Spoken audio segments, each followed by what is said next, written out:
Ang dalagang ito na nagmula sa isang napakahirap na pamilya, na lumaki sa isang liblib na lugar, ay mayroong napakatalino na tinig sa pagkanta, ngunit mariing tinutulan ng kanyang ina, na nais lamang siyang magtrabaho upang kumita ng pera at tumulong sa pamilya bilang isang ordinaryong tao. Nang araw na iyon, dumating ang ilang mga basag-ulo upang sirain ang tindahan para sa koleksyon ng proteksyon, at si Muon ay gumamit lamang ng isang galaw para paalisin silang lahat. Nakita lang siyang nakatayo sa itaas at kumakanta. Hindi rin alam ng mga basag-ulo kung ano ang gusto niyang gawin. Ngunit ang mga kapitbahay sa paligid ay nagtipon at masiglang nagpalakpakan. Matapos kumanta ng isang kanta, hiniling ni Muon sa mga basag-ulo na magbayad at sinabing ang kanta niya kanina ay pagbebenta ng kanyang talento at walang libreng pakikinig. Ang mga basag-ulo ay hindi nakapaghanda sa pagkaloko, kaya humingi si Muon ng pagpapasya mula sa mga tao. Sa harap ng batikos ng mga kapitbahay, pansamantalang umurong ang mga basag-ulo. Ang ginawa niya kanina ay napansin din ni Miran, ang prinsipe ng teatrong grupo ng Miran na nagtanghal doon. Sa kanyang paningin, ang boses ni Muon ay tunay na kaloob ng Diyos, ipinanganak upang maging isang mang-aawit. Kaya't lumapit siya kay Muon at sinabing kung kakanta pa siya ng isang kanta, bibilhin niya ang lahat ng paninda sa kanyang tindahan ngayong araw. Nagsimulang kumanta si Muon at sa sandaling iyon, ang salitang henyo ay luminaw sa isip ni Miran. Si Muon at ang kanyang kapatid na si Miran ay naghahanda ng umuwi. Pinuntahan na siya ni Miran at inakala ni Muon na ibabalik niya ang binili nito. Hindi niya inaasahan na ilalabas ni Miran ang 2 tiket para sa palabas at inimbitahan ang magkapatid na pumunta. Habang tinitingnan ni Miran si Miran, mas lalo siyang nagiging pamilyar at agad niyang naalala ang pagkakakilanlan nito na siya ang prinsipe ng Miran Theatre Group na tumatanggap lamang ng mga babae. Ang ina ni Muon ay palaging tutol sa kanyang pag-awit. Nang araw na iyon, narinig niya ang tungkol sa pag-awit ni Muon sa palengke mula sa mga kapitbahay.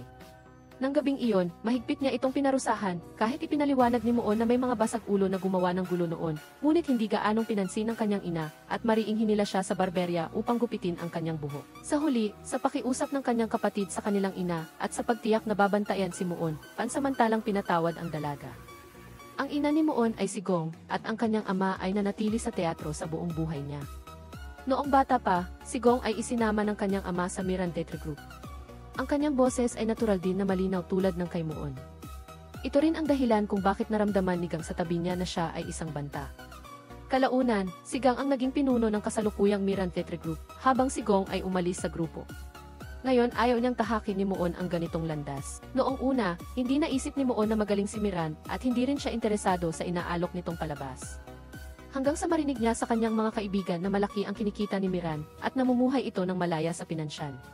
Saka lang naging interesado si Muon, ang pagbabago ng kalagayan ng kanyang pamilya ay palagi niyang pangarap. Nang gabing iyon, hinila niya ang kanyang kapatid upang panoorin ang palabas ni Miran, parehong sa pag-arte at pag-awit.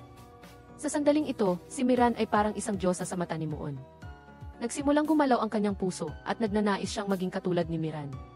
Tumakbo siya palabas mag-isa at nagsimulang gayahin ang tindig ni Miran sa entablado. Sa sandaling ito, itinuring niya ang kanyang sarili bilang ang prinsipe ng Miran Theatre Group na nagliliwanag sa entablado. Kinabukasan, maaga pa, tumakbo si Muon sa pahingahan ng grupo. Sa kabutihang palad, hindi pa umaalis si Miran. Alam din ni Miran ang layunin ng pagpunta ni Muon doon. Kaya nga, humiwalay siya sa grupo upang hintayin si Muon dito. Naglabas siya ng isang libro at pinabasa kay Muon ang nilalaman nito. Ngunit ang paraan ng pagbabasa nito ay walang anumang emosyon. Ipinaliwanag ni Muon na ito ay dahil sa unang beses niya itong binasa. Kaya't muling binasa ang linya ng script ni Miran kahapon. Ngayon lang natuklasan ni Miran na bukod sa kanyang likas na galing sa pag-awit, ang memorya ni Muon ay higit din sa ordinaryong tao. Pagod na pagod si Muon sa pakikipag-ugnayan sa mga basag-ulo at para magkaroon ng mas magandang buhay ang kanyang ina at kapatid. Kahit ano pa ang mangyari, kailangan niyang sumama kay Miran at maging miyembro ng Miran Theatre Group. Nagkataon naman na malapit nang magdaos ng audition ang Miran Theatre Group. Ang nilalaman ng audition ay pag-awit, pagsayaw at pag-arte. Walang problema sa boses ni Muon, ngunit marami pa siyang kailangan pagbutihin sa pag-arte at pagsayaw. Halimbawa, kapag binabasa niya ang script, hindi niya alam kung paano magbigay diin, at kapag binabasa niya ito ng tuloy-tuloy, napapagod ang nakikinig. Susunod, sa limitadong oras, sistematikong sinimulan ni Miran ang pagsasanay kay Muon. Masipag si Muon at nagsasanay tuwing mailibreng oras, naisip niya na madali siyang makakapasok sa pagsusulit. Ngunit, inihagis ng kanyang ina ang ilang script sa sahig. Inamin ni Muon ang kanyang mga ginawa nitong mga nakaraang araw. Kahit na sinikap niyang pakiusapan ang kanyang ina na pumayag, hindi ito pumayag. Ikinulong ng kanyang ina si Muon sa isang kahoy na silid sa tabi ng bahay, at inutusan din si Miran na huwag magdala ng pagkain ng walang pahintulot, hanggang sa tuluyan niyang talikuran ang ideya ng pag-awit. Nang araw na iyon, maghapon naghintay si Miran sa lugar kung saan sila madalas magsanay, ngunit hindi nakita si Muon. Nang makita niyang bukas na ang araw ng audition, pumunta siya kay Miran para magpasabi kay Muon. Ang mensahe ay kailangan nilang umalis ngayong gabi dahil may lakad ang ina sa gabi. Bago umalis, sinunog pa nito ang lahat ng script ni Muon, kaya dali-daling kinuha ng kapatid ang script at pinatay ang apoy. Pagkatapos, sinira niya ang kandado at dinala si Muon sa kinaroroonan ni Miran. Sa huli, nakarating din silang dalawa at hirap na hirap ang kapatid na iwan si Muon. Ngunit sinabi pa rin niya na kung talagang gusto nitong kumanta, subukan na lang niya sa labas. Nangako si Muon na gagawa siya ng malaking bagay bago bumalik. Siguro, ang mga mahal sa buhay ay hindi alintana kung gaano kakalayo lumipad, kundi kung pagod ka ba. Pinigilan ni Miran ang kanyang luha, minadali niya ang kanyang kapatid na umalis bago pa malaman ng kanilang ina. Marahil alam nilang dalawa na hindi nila alam kung kailan sila muling magkikita pagkatapos ng pamamaalam na ito. Kinabukasan, dali-daling tumakbo si Muon sa lugar ng pagsusulit bago matapos ang pagpapatala. Ngunit pagdating niya sa teatro, may 3 babaeng taga-Seoul ang lumapit dahil narinig nilang siya ang dinala ni Prinsipe Miran. Kaya, kusang loob nilang ipinakilala ang ina ni Joo na isang mananayaw at ang pamilya ni Ran na nagmamay-ari ng isang restaurant. Ngunit bago pa matapos magsalita, naamoy na ni Hai ang maasim na amoy, at ang amoy na iyon ay walang iba kundi kay Muon. Ngunit pakiramdam niya na normal lang na mangamoy isda ang isang nagtitinda ng isda. Subalit, tinawanan siya ng 3 babae nang may paghamak, inakala nilang galing sa marangal na pamilya si Muon, hindi nila akalaing isa lamang pala siyang probinsyanang nagtitinda ng isda. Sa sandaling iyon, tinawag sila ng senior na duo para sa interview. Ang unang bahagi ng pagtatasa ay sayaw, ang pinakamahinang kasanayan ni Muon. Matalim na tiningnan ng pinuno ng grupo ang problema ng bawat isa, lalo na sa taong dinala ni Miran. Hindi niya maintindihan kung bakit laging kalahating kumpas na mabagal ang galaw ng braso nito. Ipinaliwanag lamang ni Muon na minsan nang nasugatan ang kanyang braso sa bahay, ngunit hindi niya idinetalye kung paano ito nasugatan. Susunod ang ikalawang bahagi ng pagtatasa, ang pag-arte ng walang script. Napakasimple ng paksa, kailangan lang magpakita ng kalungkutan at sakit. Si Joo ang unang nagsimula, yumakap sa upuan, lumuhod at umiyak, nagpapanggap na namatay ang kanyang ina sa harapan niya. Ang pangalawa, si Hai, ay umarte ng sakit ng paghihiwalay sa minamahal.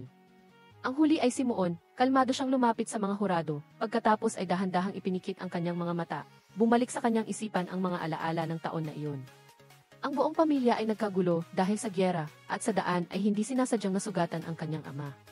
Sa huling sandali bago siya namatay, hindi man lang siya nakapagbilin, ang biglaang trahedya, kasama ang pagpanaw ng ama ay labis na nagdulot ng sakit sa buong pamilya. Hindi katulad ng kanyang ina at umiyak lamang hanggang sa maubusan ng hininga.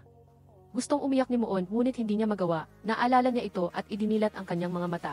Biglang bumuhos ang luha na parang ulan, hindi makapaniwala ang pinuno ng grupo. Ang taong may pinakamahinang pagganap kanina ay may ganoong nakakaantig na pagganap. Sa huli ay ang pag-awit ng isang bahagi ng opera. Ang boses ni Muon ay nagpaalala sa pinuno ng grupo ng isang dating kakilala, o sa halip ay isang karibal. Ang taong iyon ay hindi pa matagal na miyembro ng grupo ng teatro, ngunit naging sikat na siya dahil sa kanyang likas na boses. Ang bagay na ito ay hindi matanggap ng isang taong naghirap magsanay mula pagkabata hanggang pagtanda na tulad niya, palagi niyang nararamdaman na ang pagsisikap ay hindi sapat kumpara sa biyaya ng Diyos. Ibang-iba sa pinuno ng grupo na si Gang, si Ran na nakikinig sa labas ay labis na naantig. Maya-maya, inihayag ni Joo ang listahan ng mga nakapasa. Ang 3 babaeng taga-Seoul ay natanggap at sila lamang ang 3 opisyal na napili ngayong taon. Habang labis na nadidismaya si Muon, sinabi ni Joo na mayroon pang isang tao na natanggap sa pamamagitan ng espesyal na pagpili na nakapasa sa pagsusuri bilang isang kapalit. Hindi makapaniwala ang lahat sa kanilang narinig dahil wala pang nangyaring ganoong paglihis sa nakaraan. Bago pa man matuwa si Muon, tinawag na siya ni Joo sa opisina ng pinuno ng grupo. Sa katunayan, 2 ang layunin ng pinuno ng grupo na si Gang sa pagtawag sa kanya. Una, dahil siya ang dinala ni Miran. Kung normal ang pagpili, kinatatakutan ng iba na magsalita batay sa relasyon. Kaya simula ngayon, kailangan niyang patunayan ang kanyang sarili sa pamamagitan ng kanyang kakayahan upang patunayan na hindi niya ginamit ang relasyon ni Miran para makapasok sa Miran Theatre Group. Ikalawa, gusto ni Pinunugang na alamin ang pangalan ng kanyang ina. Ang pangalang binanggit ni Muon ay malinaw na hindi ang dating kakilala noon. Sa gabi, si Muon ay inilagay sa huling silid ng dormitoryo. Nang makita ito, tinukso siya ng lahat na mapalad. Ang ordinaryong tao ay natutulog lamang sa silid ng 4 na tao. At ang senior na ipinakilala ni Miran ay tiyak na matutulog sa silid ng 2 tao. Sa simula, hindi rin naintindihan ni Muon ang malalim na kahulugan ng pahayag na iyon. Napakasarap talaga sa pakiramdam. Hindi lang nakita ang kasama sa silid hanggang sa matulog. Natulog siya hanggang sa sumunod na araw. Nakapagtataka na parang hindi pa rin nagpakita ang kasama sa silid. Sa paglilinis ng umaga, buong kabaitan na nakipagkilala si Ran sa probinsyanang Simuon. Siya rin ay isang estudyante ng teatro na nakapasa sa audition noong nakaraang taon. Mabilis na naging malapit ang dalawa. Hinawakan ni Ran ang kamay ni Muon at inakay siya upang maging pamilyar sa kapaligiran dito. Una, ang dance studio. Karaniwan ay kulay asul ang mga ito, sumisimbolo sa opisyal na pagganap sa entablado. Pagkatapos ay ang silid-aralan ng mga estudyante. Sunod, binisita ng dalawa ang mansyon ng senior na si Hae. Siya ang gumaganap sa lahat ng pangunahing babaeng papel sa grupo ng teatro, at sikat siya tulad ni Miran na gumaganap bilang pangunahing lalaking karakter. Dito, may isang mahalagang punto, partikular na pinayuhan ni Ran si Muon. Sa oras na ito, may naghanap kay Ran para sa isang bagay at umalis siya agad. Narinig ni Muon ang isang tao na kumakanta ng opera. Nang makita niya ang taong iyon, labis siyang natakot. Hindi niya kailanman naisip na bukod sa kanya, may iba pang kabataang may ganoong kaemosyonal na boses. Sa kanyang pagkabigla ay muntik na siyang matumba. Upang hindi siya mahalata ng taong iyon, dali-daling tumakbo si Muon pabalik sa kanyang pinagtatrabahuhan. Kinahapunan, sa klase, hiniling ni Pinunog ang kay Muon na kumata ng isang kanta bilang kinatawan ng mga baguhan kasama ang mahusay na estudyante mula sa nakaraang batch, si Yang. Agad na nakilala ni Muon na si Yang ang taong iyon kanina. Hindi niya alam kung bakit bigla siyang nawala ng kumpiyansa. Hindi niya alam kung dahil ba sa pagkaantig siya sa boses ng kalaban o dahil kalmado na siya. Matapos ang bahagi ni Yang, nakasabay agad si Muon sa ritmo at nagpatuloy sa pag-awit nang hindi man lang nawawala ng lakas. Nang malapit na niyang lampasan ang kalaban, hiniling ni Pinunog ang nahuminto sila. Itinuro niya ang dahilan kung bakit magaling kumanta si Yang ay dahil sa paglabas ng tunog mula sa kanyang tiyan. Kinokontrol ang bawat pantig bata sa lakas na nagmumula sa masipag na pag-ensayo araw-araw. Samantala, si Muon ay likas na may magandang boses, ngunit umaasa siya na tatandaan ng mga mag-aaral na kahit na may likas na kakayahan, kung hindi magsisikap ay hindi pa rin makapagpapabuti. Pagkatapos ng klase, tinawag ni Muon si Yang at taos-pusong sinabing labis siyang hinahangaan ang kalaban, umaasang magkaibigan sila. Ngunit walang pakialam si Yang sa ganitong uri ng pakikipagkaibigan dahil nakaranas na siya ng 10 taon ng mahigpit na pagsasanay sa pag-awit. Kaya binalaan niya si Muon, huwag isipin na dahil naglaban sila ay magkapareho na sila. Ang pagtatanghal sa palengke ng isda ay hindi maituturing na elegante. Pagkatapos magsalita ay malamig siyang umalis at sinigurado ni Muon na tandaan ang sama ng loob na ito. Nang gabing iyon, ikinuwento niya ito kay Muon at hindi niya inaasahan na ibinunyag ni Muon na alam ng lahat ang ugali ni Yang. Dahil ang ina nito ay ang sikat na mang-aawit na si Han at ang kanyang kapatid ay isang child prodigy sa musika mula pagkabata, kaya walang sinuman ang nangangahas na galawin siya. Ngunit gumaganap lang siya ng mga suportang papel. Hating gabi, naghahanda na si Muon na humiga nang bumalik sa dormitoryo ang kanyang kasama sa silid. At walang iba iyon kundi si Yang. Kinabukasan, dahil sa kagagawa ng 3 magkakapatid na taga-Seoul, pinatalsik si Muon ng pinuno ng grupo mula sa klase. Galit siyang pinuntahan ang mga ito para magpaliwanag, ngunit patuloy na ginamit ni Jo si Miran sa usapan, sinabing dahil may sumusuporta sa kanya ay wala siyang pakialam sa iba. Naramdaman ni Muon na kung ayaw nila sa kanya, maaari siyang talunin sa pamamagitan ng kakayahan, bakit kailangan pang gumawa ng ganoong kahiyahiyang bagay. Nakarinig ang isa pang babae at nagmungkahi, 3 buwan mula ngayon ay may tour ang teatro. Kung makakakuha siya ng audition script mula kay Senior Seo, papayag silang 3 na sumuko, kung hindi, kailangan niyang aminin na umasa lang siya sa koneksyon para makapasok sa grupo ng teatro. At umalis siya doon, hindi nag-isip si Muon at agad na pumayag, ngunit mayroon pang isang kondisyon. Kung nakuha niya ang script, hindi lang kailangan mag-public apology ang 3 iyon, kundi hindi na rin nila pwedeng pag-usapan na umaasa siya sa koneksyon. Sa huli, pumayag ang magkabilang panig sa pustahan na ito, ngunit limitado ang bilang ng mga script ng pagtatanghal. Isang papel lamang ang maaaring makuha ng isang tao, at nakaimprenta rito ang pangalan ng nag-audition. Dahil sa pagiging matuwid ni Yang, naniniwala si Ran na hinding-hindi niya ibibigay ang script kay Muon. Ngunit ngayon ay wala na siyang urungan. Kaya, kahit anong paraan pa ang gamitin niya, kailangan niyang subukan. Sa sumunod na eksena, nakaluhod si Muon sa harap ni Senior Yang. Naramdaman niya na kahit estudyante, dapat bigyan ng pagkakataong mag-audition, kahit na hindi sapat ang kakayahan at hindi siya mapili. Iyon ay isa ring magandang pagkakataon para matuto, at ang pagharang dito ay magiging sanhi ng kawalan ng katarungan. Ang pagkatalo ni Yang ay dahil sa labis niyang pagiging matuwid. Pinayagan niya si Muon na dumalo sa pagpupulong para sa paghahati ng mga papel sa nalalapit na pagtatanghal ng mga baguhan. Kung makakakuha siya ng papel ay nakasalalay pa rin sa pangunahing karakter sa pagkakataong ito, na si Yang. Walang kahihiyang itinaas ni Muon ang kanyang kamay, umaasang bibigyan siya ng papel. Ngunit ang mga narito para maghanda para sa pagtatanghal na ito ay nagsumikap na sa loob ng 6 na buwan. Isang tao na may 10 araw na lang para magtanghal ang biglang sumugod at gusto pang kumuha ng papel ng iba. Pinayuhan lamang ng mga nakatatanda si Moon na alamin ang kanyang lugar. Ngunit hindi inaasahan ng lahat, ibinigay niyang sa kanya ang isang mahalagang suportang papel bilang lalaking lingkod. Ipinaliwanag na ang itinakdang tao ay nagkasakit at hindi makakadalo. Ang kapalit ay umurong din kahapon kaya kailangan ng kapalit. Ngunit sa dulang ito, ang lalaking lingkod ay pangalawa lamang sa pangunahing karakter. Hindi maintindihan ng lahat kung bakit ginawa iyon niyang. Nagtatanong sila kung ano ang batayan ng baguhan para makakuha ng magandang papel. Nag-isip sandali si Moon at matapang na pumayag. Hindi niya alam na nabiktima na siya ng plano niyang. Masaya si Moon na nakuha niya ang script, ngunit kasabay nito ay labis din siyang nag-aalala. Sa panahong iyon, ang pagganap ng isang kontrabida ay isang malaking hamon sa kakayahan ng isang aktor. At nga, nagkaroon ng problema sa pagtatanghal kinabukasan. Hindi maintindihan ni Moon kung bakit pinapaulit-ulit ang kanyang pagganap, ngunit hindi naman itinuturo kung saan ang mali. Paano ba niya ito dapat ayusin? Galit na tinitigan niyang si Moon. Humarap siya at kinuha ang props ng lalaking lingkod.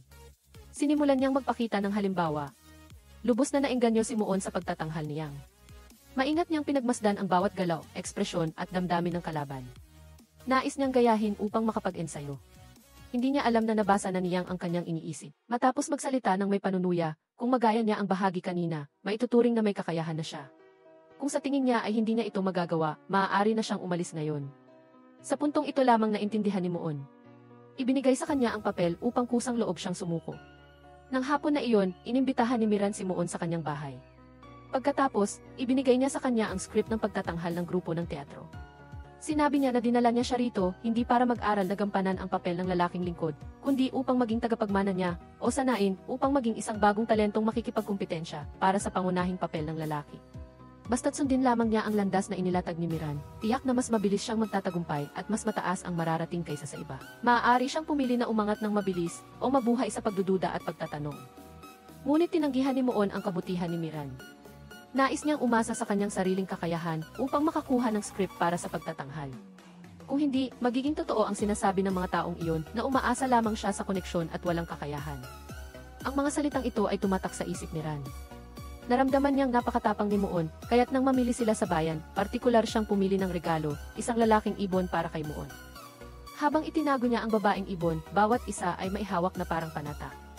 Upang mapasaya si Ran, sumumpa si Moon na magiging kaibigan niya habang buhay. Sa kanilang pagbalik sa teatro, nakasalubong nila ang isang mananayaw na nagtatanghal ng libre. Sa unang tingin ay tila walang komposisyon, tila ang bawat galaw ay random at kusa, hindi inayos ng maaga. Ngunit mabilis na napagtanto ni Moon ang esensya. Ang magulong hakbang ng mananayaw ay hindi random, ngunit alam niya kung paano sumayaw upang mapahanga ang madla, at pagkatapos ay ginamit ang sayaw upang mapasaya ang lahat. Hindi ba siya isang mahusay na guro? Kaya, isang linggo bago ang pagtatanghal ng trainee, hindi lumahok si Moon sa pagsasanay ngunit naglaho. Sa isang kisap mata ay lumipas ang isang linggo, at galit na tinawag ng senior na si Hai ang organizer ng trainee performance na si Gang para kausapin. Dahil hindi dumalo si Moon sa huling ensayo, ang pagtatanghal ay gagamit pa rin ng singboard ng grupo ng teatro. Kaya, naisip niya na kahit gusto niyang paalisin ang kanyang kalaban, kailangan niyang maunawaan ang kasalukuyang sitwasyon. Paano kung bukas ay hindi pa rin bumalik si Moon para magtanghal? Sa hindi inaasahan, nagbigay si Gang ng nakakagulat na sagot. Lubos na ikinatuwa ni Hai ang pagganap ni Gang ng dalawang papel ng mag-isa. Kinabukasan mismo ay ang araw ng pagtatanghal ng mga trainee, at maraming tao mula sa malayo ang dumating upang manood. Ngunit hindi pa rin bumalik si Moon. Sa sandaling handa na si Gang na ipahayag ang pagganap ng dalawang papel, nagmamadaling pumasok si Moon sa dressing room. Ngunit hindi siya lumahok sa mga ensayo. Inakala ng lahat na hindi sila makapagkoordinasyon. Gusto rin ni Gang na makita siyang mapahiya, kaya hindi na niya sinundan ang pagkawala nito. Sumunod ay ang pagtatanghal. Sa oras na ito, masasabing perpekto ang pagganap ng mga trainee. Nakatuon ang atensyon ng mga manunood sa bagong dating na si Moon. Pinuri pa ni Gang ang pagganap niya. Pagpasok pa lang ng lahat sa backstage, lumapit ang dian ng paaralan para batiin sila. Pagkatapos ay diretsong pinuri si Moon sa kakayahang makahanap ng kanyang sariling estilo sa maikling panahon. Tunay na hindi madaling bagay, kaya't nagpa siya silang gumawa ng exception para sa kanya sa script ng pagtatanghal ng grupo ngayong taon. Ngayon, dumating na ang sandali ng paghihiganti. Hiniling ni Moon sa tatlo na tuparin ang kanilang pangako. Kinabukasan, habang nagsasanay ng mga pangunahing kasanayan, sina Janishin na maghiganti, hinampas ang kahoy na espada sa kamay ni Duran, na nagresulta sa bali na kailangan lagyan ng benda sa loob ng ilang panahon. Ngunit kahit nasugatan ng ganoon, buong puso pa rin niyang gustong pumunta sa isang lugar. Hindi mapakali si Moon kaya sinundan niya ito. Lumabas na ang kapatid ni Duran ay may tuberculosis, at dahil sa napakaliit na allowance mula sa grupo ng teatro, itinago na lamang niya ang kanyang pagkakakilanlan upang kumita ng pera at ipadala sa bahay. Bukod pa rito, tiniyak niya na hindi niya gagamitin ang pangalan ng grupo ng teatro. Lalo pang nalungkot si Moon habang nakikinig at kusang pumasok sa tindahan. Inimok niya ang may-ari na tulungan si Duran. Ang may-ari, na isang matalino, ay agad sumang-ayon pagkatapos ng maikling pag-iisip. Kaya, nagsimulang magtrabaho si Moon sa coffee shop. Ngunit kaagad pagkatapos, may isang customer ang nakakilala sa kanyang pagkatao. Agad na naisip ng may-ari ang isang malaking ideya para kumita ng pera. Kinabukasan, hindi makakapunta ang mang-aawit ng shop dahil sa isang emergency. Ang reserba ay nakuha rin ng ibang shop. Sa pagmamadali, naisip ng may-ari si Moon, umaasa na mapapalitan niya ngayon kung hindi ay ilalantad niya ang kanyang pagkakakilanlan sa grupong Miran. Sa huli, sa ilalim ng pamimilit ng may-ari, umakyat si Moon sa entablado upang magtanghal bilang bagong mang-aawit. Ang kanyang kabataan at kakaibang boses. Nagdulot kaagad ng atensyon ang kanyang boses sa isang lalaki at isang babae na nakatayo sa sulok sa ilalim ng entablado. Pagkatapos ng trabaho, hinanap ng lalaki si Moon at binigyan siya ng calling card. Ipinakilala niya ang kanyang sarili bilang si Joe, direktor ng The Hit Television. Sa hinaharap, tiyak na magiging viral ang kanyang palabas sa telebisyon sa buong bansa na makakatulong sa isang mahusay na kabataan tulad ni Moon na maging isang bituin. Pagkasabi nito ay tumalikod siya at umalis. Sa katunayan, hindi pinansin ni Moon ang mga ito dahil wala siyang ideya kung ano ang telebisyon. Bago matulog, kakauwi lang ni Moon sa pintuan ng teatro. Biglang lumitaw ang kanyang ina sa likuran niya at walang sabi-sabi ay hinila siya pauwi. Ngunit sa pagkakataong ito, hindi na sumunod ang anak na babae sa kanyang ina, iwinagayway ang kanyang kamay at nanatili sa kinatatayuan. Sa hindi inaasahan, sinabi niya kay Moon na kahit na ang pag-awit ay magpapabango sa isang tao at magbibigay ng karangalan, unti-unti nitong sisirain ang kaluluwa. Dahil ang mga bagay na ito ay naranasan din niya. Sa sandaling ito, dumating din si Director Gang sa pintuan ng teatro. Nakita niya ang ina ni Moon at tinawag ang pamilyar na pangalan. Pinigilan ni Director Gang si Choi sa pagkuha ng kanyang anak na babae. Si Moon pa rin ang kusang sumali sa grupo ng teatro. Nagbanta pa siya na kung ayaw niyang malantad ang mga nangyari noong araw na iyon, wag na siyang manggulo rito. Hindi natin alam kung ano mismo ang nangyari.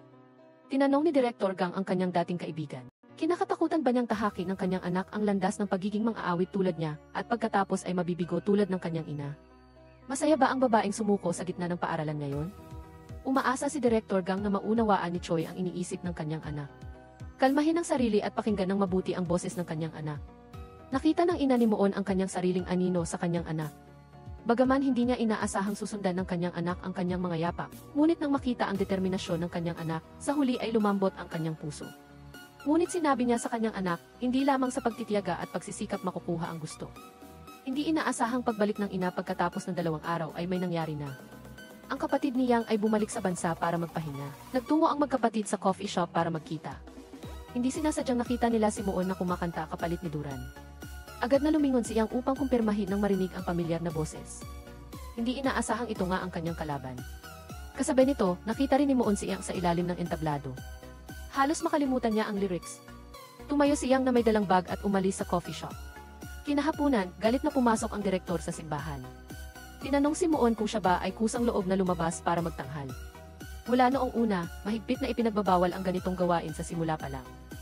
Ang paglabas ng mga miyembro ng teatro para magtanghal ay isang malaking bawal. Nang makitang hindi itinatanggi ni Moon, agad na inutusan ni Direktor Gang si Moon na umalis.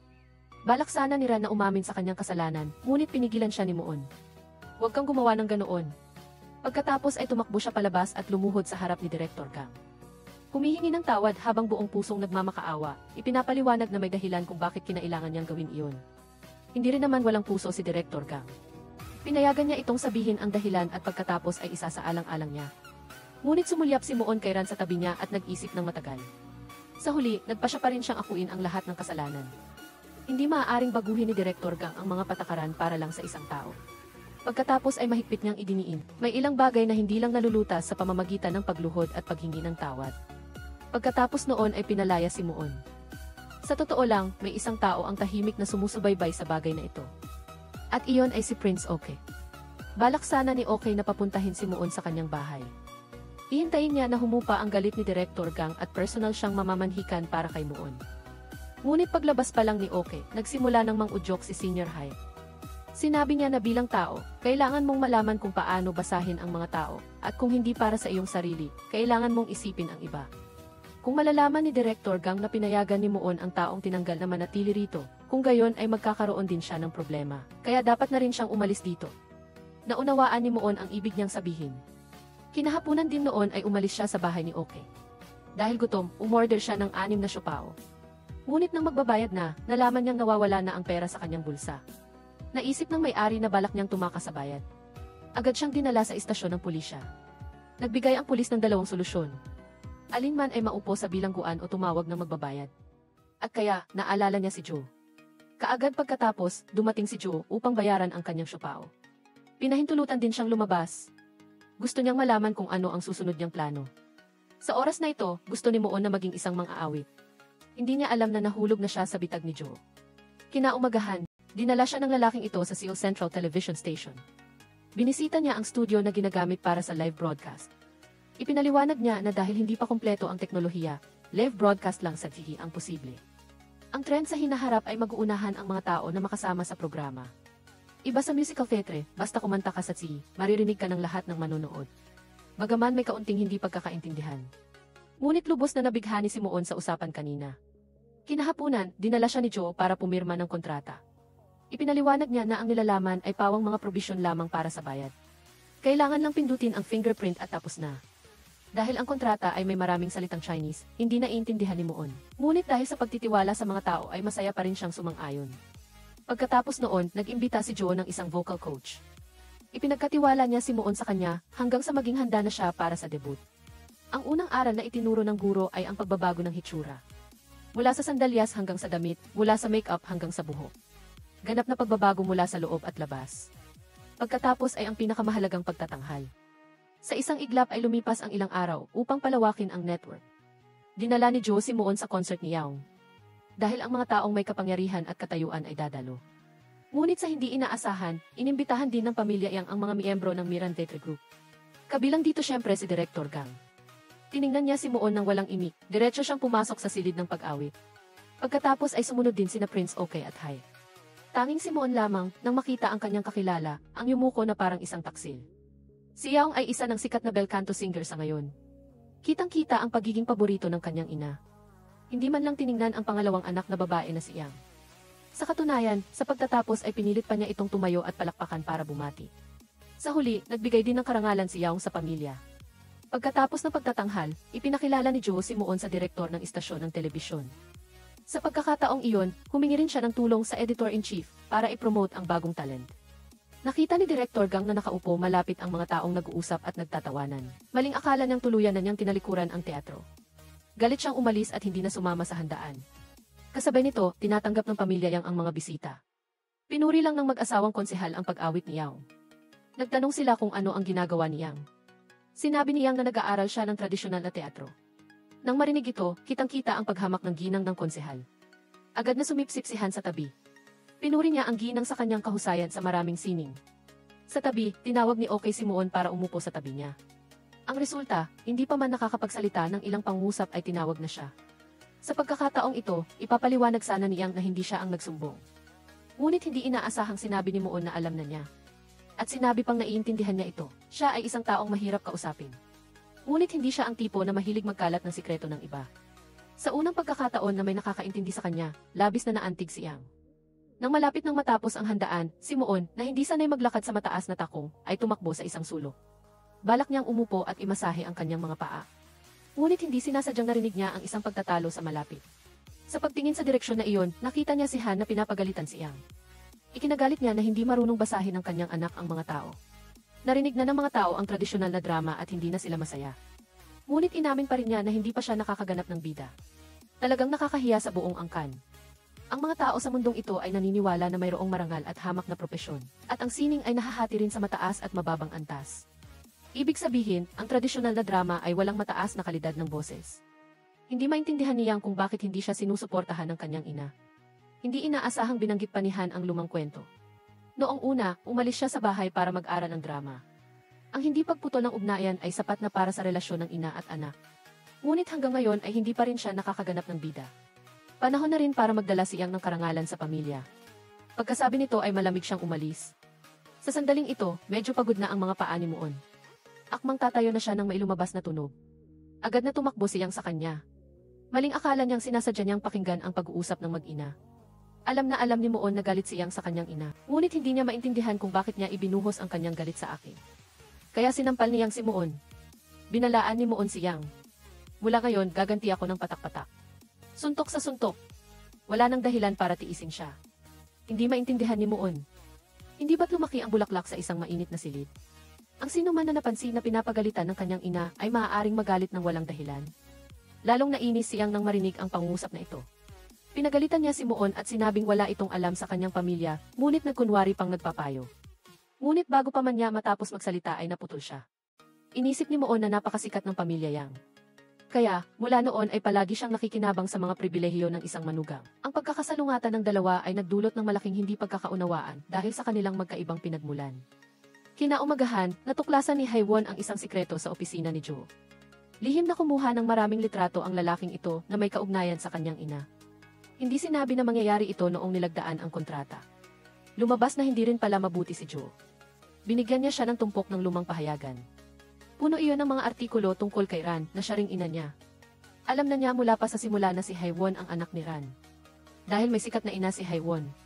Bukod pa rito, ang boses niya ay eksaktong katulad ng sa kanyang ina. Kaya ang pagkakataong ito na tila swerte ay napunta kay Haewon. Naintindihan agad ni Haewon pagkatapos niyang marinig iyon. Ang nagsumbong sa teatro na nagtatrabaho siya sa coffee shop ay si Jo. Hindi lang doon nagtatapos ang plano ni Jo kay Moon. Gusto niyang gamitin ang pagkakakilanlan ng anak ni Gong upang lumikha ng hype sa istasyon ng telebisyon. Pagkatapos ay inimbitahan niya ang ina ni Moon na kantahin ang sikat na kanta. Sa oras na ito, naunawaan ni Moon na ang pagpuri sa kanya ay peke, at ang pagsasamantala sa kanyang ina ang totoo. Kaya nagpasya siyang umatras mula sa istasyon ng telebisyon. Hindi na rin umarte si Jo. Diretsahan niyang sinabi na kung aatras siya ngayon, kailangan niyang bayaran ang multa sa paglabag sa kontrata sa istasyon ng telebisyon. Malinaw na nakasaad din sa itim na sulat sa nakaraang kontrata. Sa pag-alis sa opisina, walang buhay na naglakad si Moon sa isang tindahan ng vinyl record. Gusto niyang malaman kung anong uri ng tao ang kanyang ina noon. Kaya sa mainit na panahon ng musika, nakita ng may-ari na siya ay isang kabataan. Masigasig niyang ipinakilala si Gong na napakasikat. Basta banggitin mo ang pangalan niya, maaalala mo ang kantang ito. Narinig ni Moon ang kanta ng kanyang ina, at bigla niyang naalala ang sitwasyon noong gabing iyon. Naunawaan din niya kung bakit sinabi ng kanyang ina na sinira ng pag-awit ang kanyang buhay. Hindi kaya magkatulad ang sitwasyon na kanilang mararanasan ng kanyang ina. Kinabukasan ng umaga, sinundo si Moon ni Jo at dinala sa istasyon ng telebisyon. Bago ang formal na pag-record, isinuot niya ang regalo ni Duran sa kanyang dibdib. Habang nagsasanay, pinaalalahanan ng vocal coach na maaari na siyang kumanta ng malaya ngayon. Ngunit sa live broadcast, kahit magkamali ka sa pag-awit, kailangan mong tapusin ito. Napakaganda ng epekto ng unang bahagi ng ensayo. Maging si Jo, na mapili, ay hindi makahanap ng depekto. Naramdaman din ng guro na tiyak na magiging sikat ang babaeng ito. Gayunpaman, nang ang kanta ay umabot sa ikalawang bahagi, ayon sa mga patakaran ng tradisyonal na drama, magsisimula ang pagganap ng lalaki. Kaya natural na kumanta si Moon ayon sa mga katangian ng kanyang lalaking kasama. Agad na pinutol ni Jo ang kanta at idiniin ang tungkulin ng babaeng mang-aawit. Ang kailangan lang ay tumayo sa entablado at akitin ang mga puso. Huwag umarte tulad ng tradisyonal na drama, bahagyang iling ang balikat, igalaw ang balakang at huwag gumawa ng anumang hindi kinakailangan. Hindi maintindihan ni Moon kung bakit siya pinapagawa ng mga bagay na pampasaya tulad ng isang mang-aawit. Kahit papaano, siya ay nagmula sa isang pambansang grupo ng teatro. Sumigaw si Jo sa harap ng lahat at sinabing hindi ito ang Miran Theatre Group. Nagtalo ang dalawa at galit na umalis si Moon. Nakita ito ng guro at iminungkahi na kumbinsihin niya si Moon. Pagkatapos ay pumasok siya sa lounge at sinabi kay Moon na huwag kalimutan ang kanilang orihinal na kasunduan. Hindi iyon isang pangako na madaling tapusin dahil lang sa masamang pakiramdam. Kaya kalimutan mo na si Director Jo. Ang susunod na pagtatanghal ay hindi pag-aari ng sinuman, kundi kay Moon lamang. Kumilos ng may kumpiyansa at lakas ng loob. Mananatili ang guro sa ibaba para subaybayan hanggang matapos. Mabilis na dumating ang oras ng live broadcast. Lahat ng TV sa buong bansa ay nagpapalabas ng pagtatanghal ni Moon. Maging ang mga kaibigan sa Miran Theatre Group ay nagtipon upang saksihan ito. Ang halos perpektong boses ay humanga sa lahat. Habang masayang-masaya ang mga pinuno ng istasyon ng telebisyon dahil sa nalalapit na tagumpay, gumawa si Moon ng isang mapangahas na desisyon. Hinubad niya ang kanyang mataas na takong at gumanap bilang lalaking papel sa ikalawang bahagi ng musika. Dahil live broadcast, hindi ito mapipigilan. Sakto namang nakita ito ni Prince OK at Director Gang habang dumadaan. Kasabay nito, naiyak din ang gurong nanonood ng pagtatanghal. Ang panahong iyon ay puno ng mga pagtatangi at diskriminasyon laban sa kababaihan. Inakala ng lahat na ang mga babaeng mga awit ay dapat maging kaakit-akit at mapang-akit. Wala pang naglakas loob na hamunin ang opinyon ng publiko ng hayagan. Siyempre, bukod sa pagganap sa tradisyonal na drama, hindi labis-labis na sabihing ang paglaban na ito ni Muon ay hindi lamang nagpakita sa lahat ng ibang imahe ng kababaihan, kundi nagbukas din ng bagong panahon. Bagaman tuwang-tuwa ang guro dahil nagawa ng estudyante na maging sarili niya, kailangan din itong bayaran. Kasabay nito, malinaw na ipinaliwanag ni Ran kay Direktor Gang ang dahilan kung bakit nagtatrabaho ng part-time si Muon. Umasa siyang magagamit ang kanyang pag-alis upang makabalik si Muon. Sa kabilang banda, dahil hindi sinunod ni Muon ang utos ni Joe, unti-unting binawi ng mga investor ang kanilang puhunan. Hiniling niyang bayaran siya ng kabayaran sa kontrata. Ngunit bago pa man niya matapos magsalita, lumitaw si Direktor Gang sa likuran, umayag na bayaran ang kabayaran sa kontrata at mariing pinilit na ibalik si Muon bilang trainee ng Mirandete Group. Pauwi, sinabi ni Direktor Gang kay Muon na bagaman nagtrabaho siya, kapalit ni Ran, totoo pa ring lumabas siya para magtanghal. Kaya, pagbalik niya ay kailangan pa rin siyang parusahan. Sa pagkakataong ito, tinanong ni Muon ang tanong na matagal na niyang pinagdududahan. Sa simula ba, ang pagtanggap niya sa kanya at sa grupo ng teatro ay dahil sa kanyang ina? Ang isipin na nabubuhay siya sa biyaya ng kanyang ina nang hindi nalalaman ay nagdulot sa kanya ng pagkailak. Pinayuhan ng direktor si Muon na huwag masyadong mag-isip, bawat isa ay isang natatanging individual, huwag makipagkumpetensya sa imahinasyon ng kanyang ina at huwag pahirapan ang sarili. Ang dahilan kung bakit siya pinili sa simula ay hindi mahalaga, ang mahalaga ay kung magagamit niya ang kasalukuyang pagkakataon. Mayroon lamang siyang isang inaasahan, at iyon ay huwag sumuko sa gitna, kundi magsikap hanggang sa huli para sa kanyang pinili. Pagkatapos ay sinundan ni Muon ang direktor pabalik sa grupo ng teatro, at nang gabing iyon ay nakita niya muli si Iyang sa dormitoryo. Nagpaumanhin siya ng taos puso sa kabilang panig, iniisip na masaya ang magkaroon ng sikat na ina, ngunit nang maranasan niya ito mismo ay nalaman niya kung gaano siya kaliit. Kaya lubos niyang pinagsisisihan ang mga salitang binitawan niya noon. Hindi niya inaasahan na ang paraan ng pagpapatawad ni Yang ay napaka-espesyal, sinasabing ayaw niyang balikan ang nakaraan. Pagkatapos nito, bumalik sa kapayapaan ang buhay, at ang mga trainee ay muling nag-aral ng masigasig. Sina On at Ran ay nasa labas na nagtitiis ng parusa, at ganoon lang lumipas ang isang buwan. Ngunit kinagabihan bago ang pagpili ng karakter para sa pagtatanghal, sadyang ikinulong si On sa bodega. Malinaw na ayaw siyang pasamahin. Kasabay nito, nagsimula na ang audition para sa pagpili ng papel. Niyang ay hindi inaasahang napili para sa papel ng suporta ng lalaki, isang papel na dati nang ginagampanan ng nakatatandang si Gang. Pagkaraan ng ilang sandali, napansin ni Ran na wala pa rin si On at sakto namang oras na niya para mag-audition. Kaya ang gawain ng paghahanap kay On ay ipinasa kay Yang. Nang mahanap niyang si On, nakasabit ito sa bintana. Walang pag-aalinlangan, sinimulan niyang hilahin. Nagkunwari ring humila si On at pagkaraan ng ilang sandali ng paghatak, narinig lang ang tunog ng pagkabali. Si On ay lumipad palabas at napunta sa ibabaw ni Yang. Ang dalawa ay tumakbo sa audition sa huling sandali. Ngunit hindi inaasahan, hindi nag-audition si On para sa pangunahin o suportang papel, kundi umasa siyang gumanap bilang isang sundalo. Kinabukasan, lahat ng papel ay natukoy na. Pinangunahan ng direktor ang lahat sa pagsisimula ng pagsasanay, ngunit ang pagganap niyang bilang kontrabida ay hindi kasing ganda ng sa audition. Siya mismo ay nakaramdam na hindi pa siya sapat, kaya't sa gabi ay patuloy siyang nagsasanay sa harap ng salamin na hindi sinasadyang nakita ni On na dumadaan. Direkta niyang itinuro na ginagaya niyang ang estilo ni Gang at walang personal na katangian. Tinalikuran niyang si On at sinabihan itong asikasuhin na lang ang sarili niyang gawain. Wala siyang kakayahan tulad ng iba na sa entablado man o sa likod ng entablado ay kalmado at relax. Ngunit siya, sa bawat pagkakataon ay kailangan niyang patunayan ang sarili at muling nag-away ang dalawa. Inakala niyang na sa buong buhay niya ay gaganap lang si On ng mga suportang papel, ngunit naramdaman ni On na masyado pang maaga para sabihin ang mga salitang ito. Marahil balang araw, ang mapagmataas na si Yang ay kailangang tumayo sa likod niya. Paglipat ng eksena, narinig niyang mula sa tatlong magkakapatid na taga-Seoul na ang nagkulong kay On sa bodega, ay walang iba kundi ang sikat na si Seo. Agad na ipinaalam niyang ito kay Muon dahil malapit nang magsimula ang pagtatanghal ng dula. Namumukod tangi siyang bilang kontrabida at si Ran bilang espiya na hindi pa nag-ensayo. Hindi ito ikinatuwa ni Direktor Gang dahil pangalawa lamang ang kahalagahan ng dalawang papel na ito sa mga pangunahing papel ni Muon at Seo. Kung hindi ito gaganapin ng maayos, kalahati ng buong dula ay mawawala. Kaya umasa siyang magiging seryoso si Yang at Ran. Bukod pa rito, dahil sa kakulangan sa oras, nilaktawan ang bahagi ng pagpapares ng dialogo ng mga sumusuportang karakter na hindi maunawaan ni On kasabay nito, ay sariling pinagdadaanan din si Ran. Kaya pagkatapos ng ensayo, kinausap niya siyang ng sarilinan, umaasang makalaan ito ng kaunting oras para makipag-ensayo ng dialogo sa kanya. Kahit gaano pa kahuli, okay lang, ngunit nagpakita ng pagkadismaya si Yang dahil hindi pa niya nahahanap ang paraan para makapasok sa kanyang karakter. Kaya naisip niya na walang dapat madaliin sa pagsasama-sama ng pag-arte. Ang pag-uusap ng dalawa ay hindi sinasadyang narinig ni On na nagbabantay at inalo niya si Ran na nagsasabing makitid ang pag-iisip ni Yang. Huwag na lang pansinin ang ganoong uri ng tao, ngunit hindi inaasahang pinayuhan siya ni Won na mas mainam na mag-ingat sa sarili. Kanina habang nag-ensayo, hindi binanggit ang tungkulin ng sundalo at ang dialogo ay umiikot lamang sa pangunahing karakter. Sa simula ng audition, dapat pumili ng mahahalagang papel, kung hindi ay makakalimutan ng lahat ang sundalo sa sandaling lumitaw si Yang.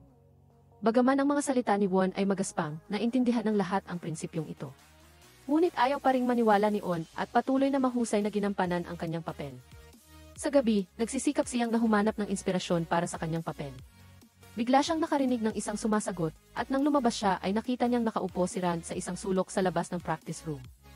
Marahil ay naantig siya sa pagsisikap ng kabilang panig, o marahil ay gusto niyang subukan ito. Tinanong niya kung bakit kailangang lumaban ng espiya sa dula. Ikinuwento ng detalyado ni Ran ang lahat mula sa karakter hanggang sa konteksto, balangkas ng kwento, at mula sa damdamin ng karakter hanggang sa paglalahad ng kwento batay sa kanyang pagkaunawa. Naramdaman niyang na natagpuan na ni Ran ang inspirasyon para sa kanyang karakter, kaya ganap niyang binago ang dati niyang mapagmataas na saloobin. Buong kababa ang loob niyang tinanong kung hindi ba siya nag-aalala na hindi pa siya nakakapag-ensayo. Sinabi ni Ran na nag-aalala rin siya, ngunit sabik din siya. Dahil baka makahanap siya ng sarili niyang babaeng espiya na hindi pa nagawa ng iba noon. Matapos marinig ang mga salitang ito, napagtanto niyang na marami pa siyang kakulangan at pagkatapos ay pumayag na mag-ensayo ng dialogo kay Ran. Ang dalawang ito ay masasabing magkasundo. Hindi lang nakita ni Ran na ginagaya niyang si Gang, kundi matyaga rin siyang nakinig sa kanyang mga reklamo at hinikayat pa siyang subukan ang iba't ibang papel dahil may pagkakataon pa naman bago magsimula ang formal na pagtatanghal. Dahil sa paghihikayat ni Ran, nagpakatotoo rin si Yang at nagtulungan silang magbigay ng karagdagang detalye sa kontrabida. Sa sandaling ito, biglang nakahanap si Yang ng inspirasyon.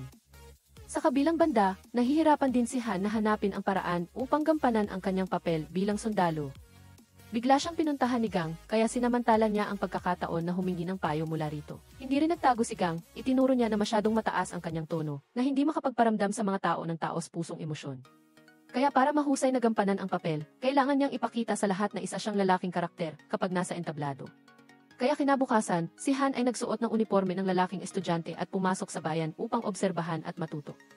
Nakasalubong niya ang isang nasa katanghaliang gulang na lalaki sa kalye, kaya sinundan niya ito upang matuto kung paano lumakad at ang paggalaw ng pagtingin sa relo.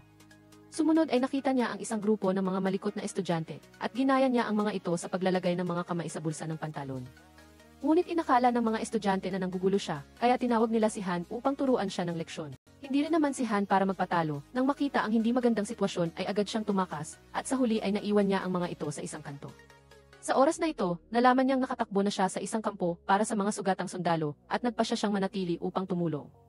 Sa tanghalian, habang kumakain, pinag-uusapan ng lahat ang tungkol sa digmaan at naalala ng namamahala sa kampo na sumama siya sa digmaan sa edad na 18. Dahil sa takot at pagkaulila sa tahanan, halos gabi-gabi siyang nagtatago sa kumot at umiiyak. Bukod pa rito, ipinakilala rin niya ang dalawang babaeng sumama sa digmaan bilang mga voluntaryo. Ang isa na namamahala lamang sa pagluluto ay hindi pa nakakatapos ng kolehiyo ay sumugod na sa labanan. May isa pa nga na umalis bago pa ang kasal. Nagtataka si Han kung nagsisisi ba sila at sinabi ng babae na hindi siya kailanman nagsisi. Idinugtong ng katabing tagapamahala, pinagsisisihan niya na hindi niya mahanap ang katawan ng kanyang kasamahan at hindi niya mailibing ng maayos ang kanyang kasamahan sa isang lugar na nakaharap sa araw. Dahil dito, naalala ni Han ang kanyang pamilya. Dahil sa pagtakas ay hindi rin niya maayos na mailibing ang kanyang ama. Ngunit kaiba sa masakit na iyak ng kanyang ina at kapatid na babae, ang mga tao sa kampong ito ay nakakakanta pa, nakakatawa at masaya.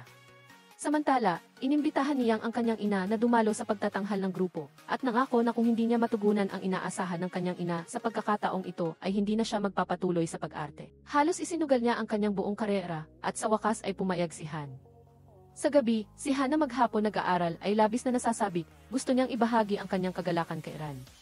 Mahabang panahon siyang naghanap bago niya nakita na masayang nag-ensayo sina Ran at Yang. Hindi maiwasang makaramdam siya ng pagkaisa. Ilang araw pagkatapos ay nagsimula na ang pagtatanghal. Bago umakyat sa entablado, napansin ni Gang na labis na nagsisikap si Han at pinaalalahanan siya na ang pagganap bilang isang sundalo ay hindi dapat masyadong kapansin-pansin. Ang setting ng dulang ito ay isang labanan sa pagitan ng Goguryeo at Nakrang, at sa sandaling tumunog ang tambo ng Nakrang, nangangahulugan ito na sumasalakay ang kaaway. Si Muon ay gumanap bilang prinsipe ng Goguryeo. Upang manalo, ipinadala ng prinsipe ang espiya na si Ran, na ginampanan ni Ran, upang maniktik sa sitwasyon. Matapos malaman na ang sariling tambol ng nakrang, na pinamamahalaan ni Prinsesa Miran, ay nagkaroon ng plano, si Ran ay malubhang nasugatan habang nasa misyon at inalagaan ng prinsipe. Dahil dito, nagkaroon siya ng damdamin para sa prinsipe, at ang plano na naisip ng prinsipe ay paibigin si Prinsesa Seo sa kanya. Ipinangako na kapag nagpakasal sila ay matatapos ang digmaan. Matapos malaman ni Punong Ministro Yang na ginampanan ni Yang ang tungkol dito, hindi siya mapakali at hindi makatulog buong gabi. Dahil tanging kapag ang Goguryeo at Nakrang ay patuloy na nag-aaway at naubos ang kanilang pambansang lakas, ay saka lamang niya malulusaw ang parehong bansa. Kaya ikinuwento niya kay Ran ang tungkol sa nalalapit na kasal ng prinsipe at prinsesa. Ginamit niya ang pag-ibig ni Ran para sa prinsipe upang ipadala siya na may liham sa prinsesa. Mahusay na ginampanan ni Seo ang bahaging ito, at maging si Han ay pumalakpak sa pagpuri, at ito rin ay nagpasigla kay Han na nakatayo sa likod ng entablado. Hindi nagtagal ay nagsimula na rin ang kanyang papel bilang sundalo sa entablado. Upang patunayan na walang sumusuportang karakter, lubos na nag-focus sa pagganap si Han. Hindi lamang napasigaw ang mga manonood sa bawat pagbabago ng pangyayari, kundi maging ang mga nasa entablado ay naging inspirasyon na magdagdag ng kanilang sariling linya. Ngunit ang kilos na ito ay isang malaking bawal sa teatro. Agad na pinayuhan ni Direktor Gang si Han na isuko ang kanyang pagnanais na gumanap ng mahusay. Ang pagiging masyadong kapansin-pansin ng isang individual ay makakasira sa ritmo ng kwento. Huwag subukang ipagmalaki ang sarili at sa lalong madaling panahon, isang liham ang naihatid sa prinsesa. Ang nilalaman nito ay ang mga salita ng prinsipe at punong ministro na nag-uutos sa prinsesa na sirain ang kanyang tambol. Pagkatapos ay tinanong ng punong ministro si Ran, sinabing gusto niyang makipagkaibigan sa kanya. Sa sandaling ito, dumating ang sundalo upang magulat na nagsasabing papalapit na ang hukbo ng Goguryeo. Ngunit bago pa matapos magsalita ay nakita na niya ang namamahala sa kampo at ang babaeng sundalo at hindi sinasadyang naalala niya ang malagim na pagpanaw ng kanyang ama. Kaya si Han ay nagdagdag muli ng sarili niyang eksena. Nagulat ang lahat sa grupo sa hindi inaasahang pangyayaring ito na wala sa script. Bukod pa rito, noong panahong iyon ay 1,950 at ang Hilagang Korea ay nasa panahon ng digmaan. Naapektuhan ang mga manonood ng matinding damdamin. Hinikayat si Han na protektahan din ang bansa bilang isang sundalo. Ang sitwasyon ng digmaan ay paulit-ulit na naglaro sa isip ni Han. Ang kalungkutan at sakit ay naging luha. Nagpasya siyang kumanta ng isang kanta. Kaya, hindi lamang basta nagdagdag si Han ng eksena sa pagtatanghal na pinaghirapan ng buong grupo sa loob ng kalahating taon. Iginuhit pa niya ang pansin mula sa bida. Habang iniisip ni Direktor Gang na nasayang ang pagkakataong ito, isang bihasang nakatatanda ang buong tapang na umakyat sa entablado. Sa panlabas ay nakikipagtulungan siya sa bagong dating upang ipagpatuloy ang gawain, ngunit sa katotohanan ay sinamantala niya ang pagkakataon upang paalalahanan siya na nagkamali siya, at sa wakas ay naibalik ang progreso sa tamang landas, na ikinatuwa ng madla.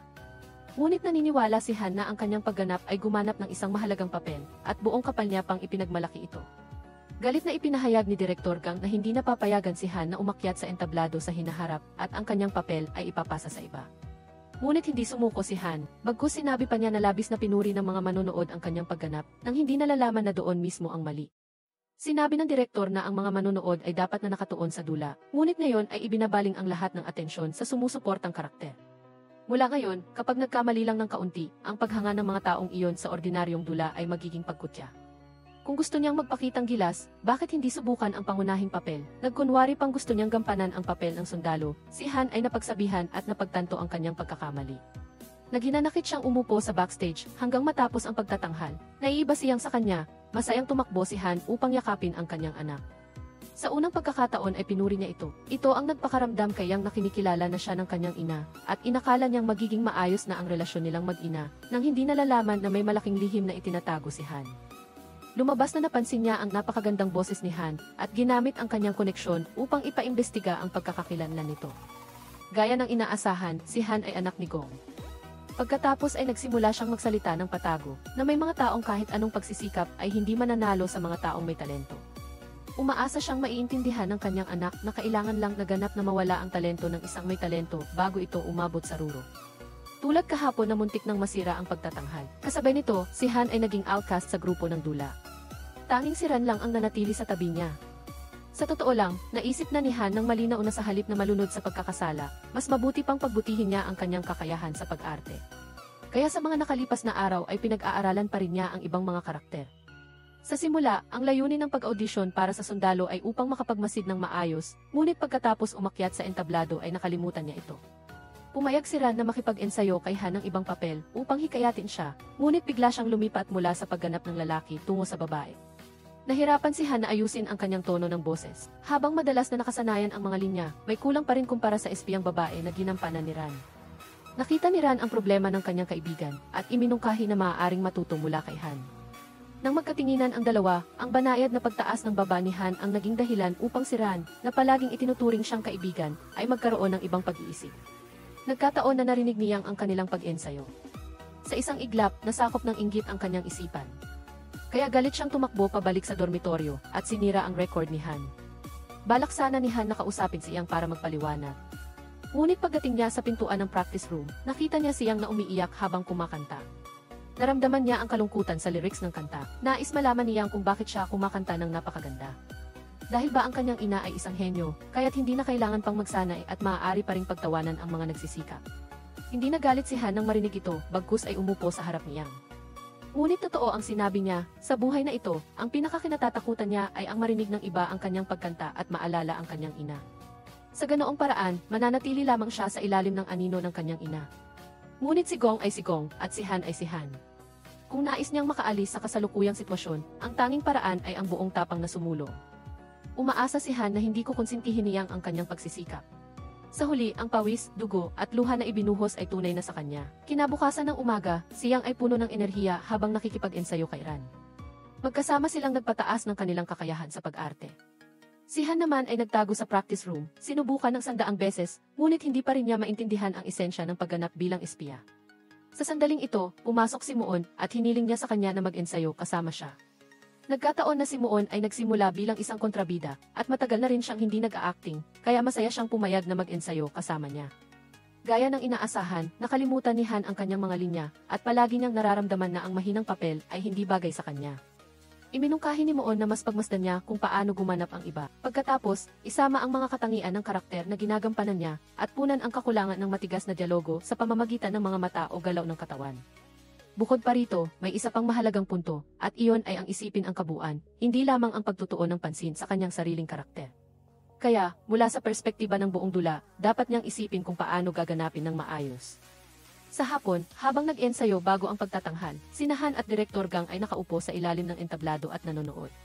Biglang nahulog ang chandelier sa itaas, at mabilis na itinulak ni Ran si Yang, kaya't walang nangyaring aksidente. Ngunit dahil sa biglaang pangyayari at labis niyang pag-aalala para sa kanyang kaibigan, nagkaroon siya ng sprain sa kanyang paa. Mukhang hindi na siya makakasama sa pagtatanghal ngayong gabi. Pinuntahan ni Direktor Gang si Min para dalhin si Ran sa ospital.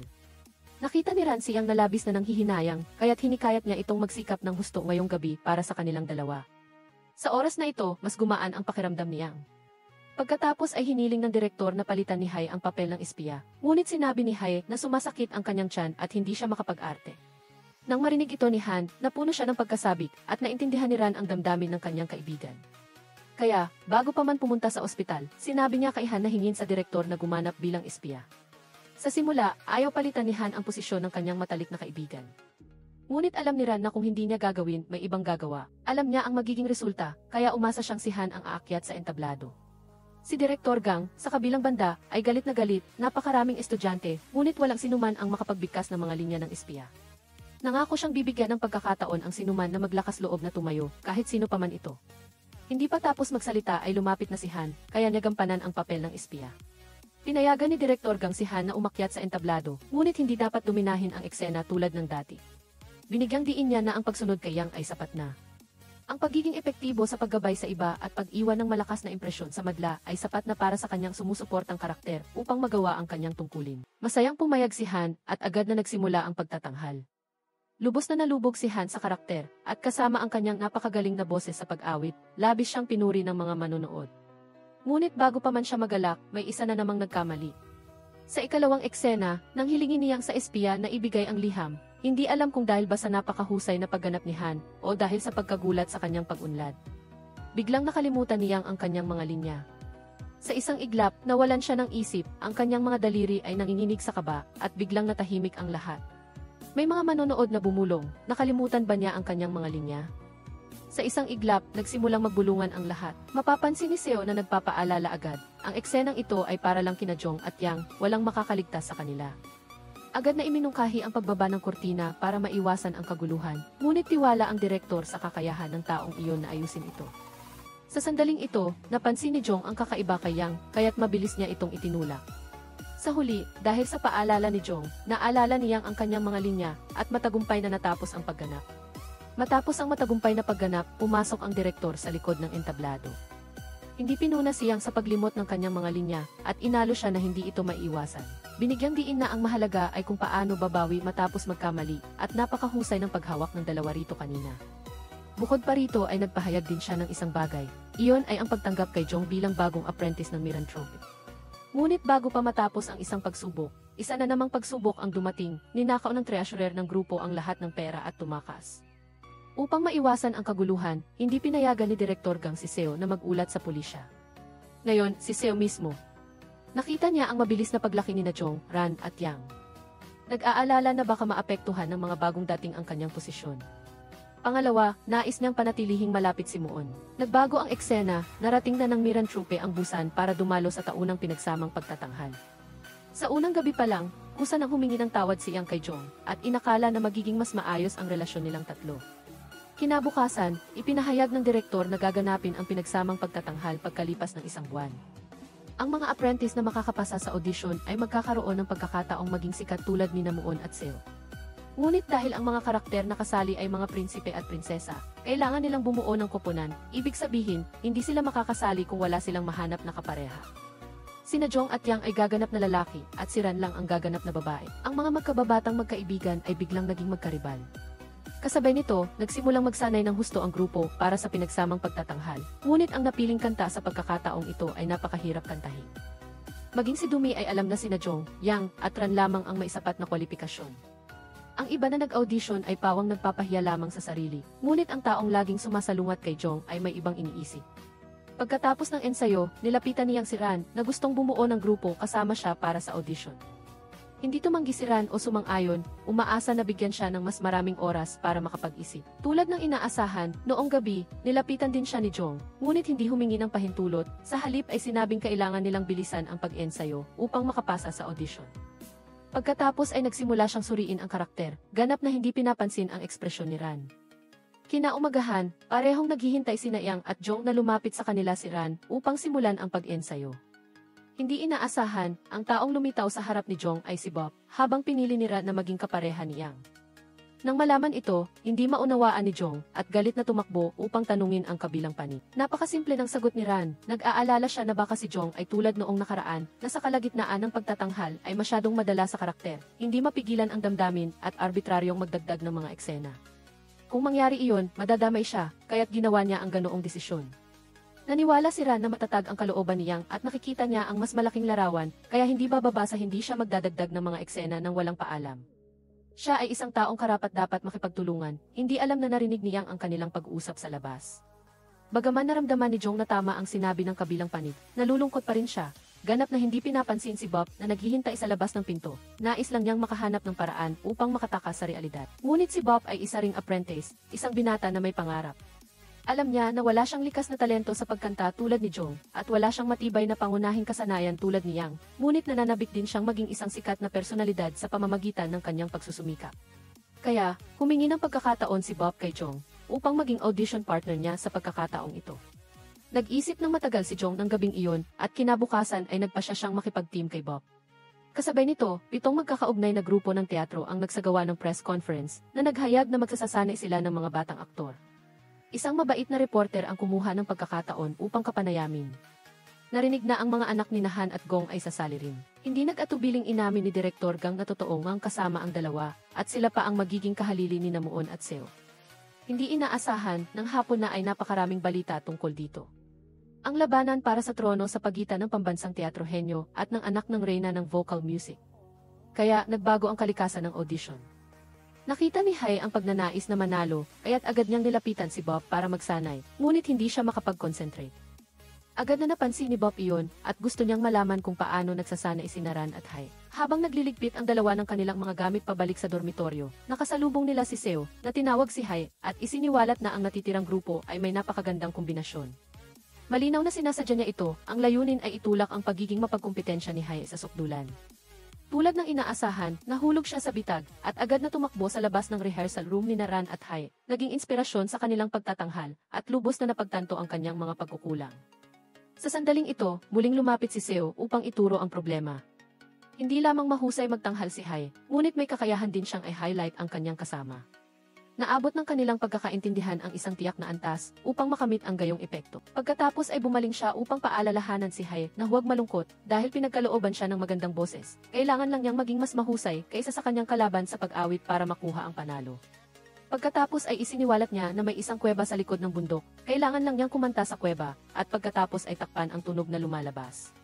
Magpraktis ng 100 beses araw-araw hanggang sa sumuka ng dugo at tiyak na sa loob ng wala pang kalahating buwan ay makakamit siya ng bagong antas. Ang mga salitang ito ay tumago sa puso ni Hai, ngunit nang umalis si Seo, pinayuhan naman siya ni Park na huwag itong gawin. Sasirain lamang ng paraan na iyon ang kanyang lalamunan, at kung hindi ito makakarecover sa maikling panahon, mawawalan na siya ng pagkakataon. Ngunit hindi nakinig si Hai, ang nasa isip lamang niya ay kung paano manalo kay Yang. Pagkalipas ng ilang araw, nagsimulang mamalat ang boses ni Hai, at hindi na niya kayang abutin ang matataas na nota na dati ay madali lang niyang nakakanta. Nakita ni Park ang kanyang kalagayan at naawa. Inakala niyang pagod lang ito, kaya iminungkahi niyang magpahinga muna at ipagpatuloy ang ensayo kinabukasan. Ngunit hindi ito pinansin ni Hai, patuloy pa rin siyang pilit na kumakanta. Nang gabing iyon, habang nag-iinspeksyon si Direktor Gang, narinig niya na may nag-ensayo pa rin sa silid, kaya't nagtaka siya at tiningnan. Nakita niya si Hai na masakit ang tiyan at nakaupo sa sahig, at hindi niya maintindihan kung ano ang ginagawa nito. Ang pagpilit sa boses ay makakasira lamang sa lalamunan, hindi ba niya naiintindihan ang ganoong pangunahing prinsipyo? Hindi inaasahan, sinabi ni Hai na ang tanging paraan para matalo niya si Yang ay sa pamamagitan ng kanyang boses. Sa sandaling ito, hindi na nakikinig si Hai sa anumang sinasabi, ganap na nabalutan ng inggit ang kanyang isip. Sa pagkakita sa kanyang kalagayan, naalala ng direktor na ang kanyang matalik na kaibigan na si Gong ay dumanas din ng ganitong sitwasyon noon.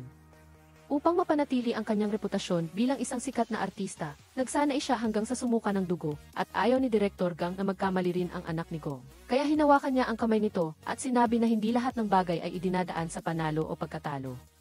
Ngunit nagawa na ni Hai, kaya wala nang saysay ang pag-alo ngayon. Patuloy siyang matigas sa kanyang pananaw. Nang araw na iyon, nilapitan ni Bok si Hai, at nalaman niyang wala ito sa dormitoryo. Kaya sinabi niya kayang natiyak na umakyat na naman si Hai sa bundok. Nagbago ang eksena, natagpuan niyang si Hai sa kuweba. Tinanong niya kung nababaliw na ba ito. Bakit niya ginagawa ang ganoong kahangalan na sisira sa kanyang boses bago ang audition? Pagkatapos ay hinawakan niya ito, nais siyang hilahin pabalik sa grupo ng teatro. Ngunit galit na tinabig ni Hai ang kamay ni Yang, at sinabing hindi ito ang kanyang problema. Nang marinig iyon, nagalit din si Yang. Inamin niyang gusto niyang manalo kay Hai, ngunit sa pamamagitan ng kakayahan.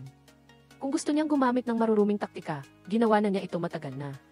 Bukod pa rito, gusto rin niyang manalo habang nasa pinakamahusay na kondisyon si Hai, manalo sa audition ng patas. Ngunit hindi pa rin pinansin ni Hai. Kaya't nagkaroon ng gulo ang dalawa, at si Hai ay bumalik sa bunganga ng kuweba, inilabas ang kanyang sama ng loob sa pamamagitan ng pagpilit sa kanyang boses. Ngunit dahil sa labis na paggamit nito, umubo siya ng dugo, at sa isang iglap ay dumating na ang araw ng audition. Lumitaw si Han sa eksena bilang hukom. Diyaon na may hidwaan sila ng ina ni Hai. Sa pagkakataong ito, lahat ng 7 production house ay may mga apprentice na sumasali sa audition, at lahat sila ay may kakayahan. Hindi alam kung bakit, ngunit kahit nagsimula na ang audition, hindi pa rin dumarating si Hai. Malapit na ang turn ni na Yang at Ran, at ang pagganap ng dalawa ay sabay-sabay na pinuri ng mga hurado. Habang iniisip ni Bok na napaglaruan siya, sa wakas ay lumitaw si Hai sa backstage. Hindi pa siya nakakapag-makeup nang dumating ang turn ng dalawa upang magtanghal. Sa simula, naging maayos ang lahat, at ang parehong pagganap at pagkanta ay nagbigay ng kasiyahan sa lahat. Si Bok lang ang nakakaalam kung gaano nagsikap ang kanyang kasamahan. Kumakanta si Hai habang umiiyak siya. Ang tunay na pagpapahayag ng emosyon ay kadalasang pinakamadaling makahawa kapag ang lahat ay naipakita na sa kwento. Biglang nawala ng boses si Hai nang walang anumang senyales. Narinig ng mga hurado ang namamaos na boses sa entablado, at pinilit kung dapat pa ba siyang magpatuloy. Naghintay sila ng ilang sandali, ngunit hindi pa rin sumasagot si Hai. Iminungkahi ni Han na tapusin na ito. Sa sandaling ito, lumuhod si Hai sa lupa, nagmamakaawa sa 7 direktor ng teatro, at sa mga hurado na bigyan pa siya ng isa pang pagkakataon. May napansin si Direktor Gang kaya agad siyang tumayo, dahil ang Meran Troupe ang nangungunang grupo sa buong bansa. Ang kanyang mga salita ay syempre may mas malaking bigat. Ang mga sikat na artista ng nakaraang henerasyon ay hindi kailanman yumuko sa harap ng iba. Sa sandaling ito, para sa kanyang apprentice, yumuko siya, humihiling sa mga hurado at sa mga direktor ng teatro na bigyan pa ng isang pagkakataon si Hai. Para bigyan siya ng respeto, pinayagan nilang muling magtanghal si Hai. Pagkatapos nito, muli silang nag-audition. Ngunit nang malapit nang mawala ng boses si Hai, bigla siyang nagtaas ng tono at nagpatuloy sa pagkanta. Ang tagpong ito ay ikinagulat ng lahat. Ngunit si Hai ay sumuka ng dugo at nawala ng malay. Pagkatapos ay dinala siya sa ospital at inilabas na rin ang listahan ng mga nakapasa sa audition. Hindi inaasahang nakuha ni Yang at Ran ang pagkakataong gumanap sa mga mas batang bersyon ng pangunahing karakter. Ngunit alam ni Yang na hindi siya kasing husay ni Hai sa pag-awit at pag-arte, kaya't umalis siya sa entablado ng may pagkalito. At ang pinakanalulungkot sa insidenteng ito ay walang iba kundi si Muon. Nagbabad siya sa malamig na tubig. Ang ikinagagalit niya ay hindi ang pagkawala ng henyo na kanyang inalagaan, kundi ang pagsira ni Seo sa lahat ng plano. Pagod na siya sa paulit-ulit na pagtatanghal araw-araw, at nagnanais na mailumitaw na magbabanta sa kanyang posisyon. Nang marinig ito, labis na nalungkot si Seo. Lahat ng ginawa niya ay para protektahan ang imahe ni Prinsipe Muon at ang kanilang posisyon sa mundo ng teatro. Kinabukasan, hindi sinasadyang nalaman ni Yang na ang kanyang ina ay hindi lamang nanuhol sa mga hurado para pumili ng mga artista, kundi gusto rin siyang umalis sa Miranthrope. Lalo siyang naniwala na hindi siya kasing husay ni Jong. Ngayon, ganap nang nagkagalit ang mag-ina. Sa kabilang banda, bagaman nakabawi na si Jong, ipinahayag ng doktor na hindi na siya makakanta. Naniniwala siyang unti-unting makakabawi siya sa pamamagitan ng pagpapahinga at pag-inom ng gamot. Kaya hindi niya gaanong pinansin at agad na bumalik sa teatro para makipagkita kay Yang. Binabati siya sa pagkakapili at inamin na ibinigay niya ang lahat sa huling paligsahan. Ginamit niya ang paraang ito upang aliwin ang kalaban at paalisin ang pakiramdam ng pagkabigo. Ginamit niya ang kanyang mga aksyon upang patunayan na pinahahalagahan nila ang isa't isa.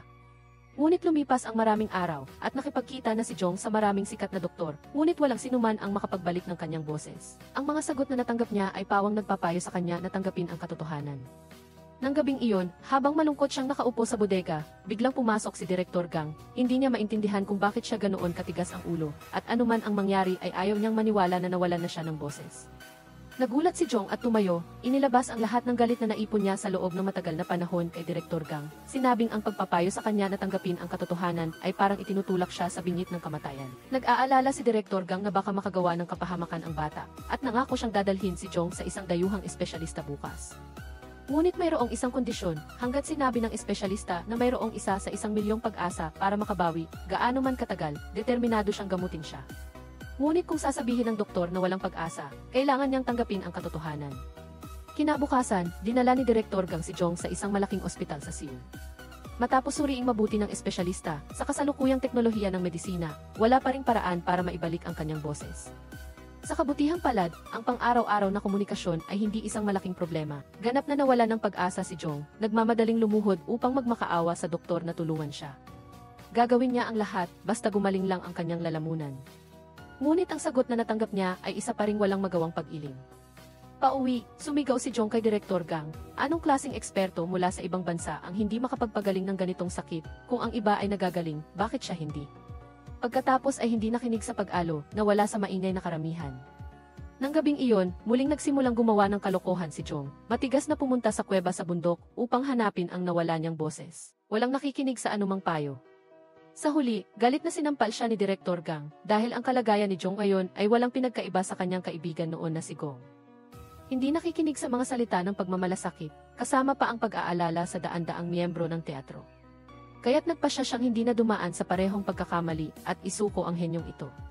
Kinaumagahan, natuklasan niyang na nag-iwan ng liham si Jong at umalis. Alam niyang malaki ang utang na loob niya sa direktor, kaya nagpasya siyang umuwi.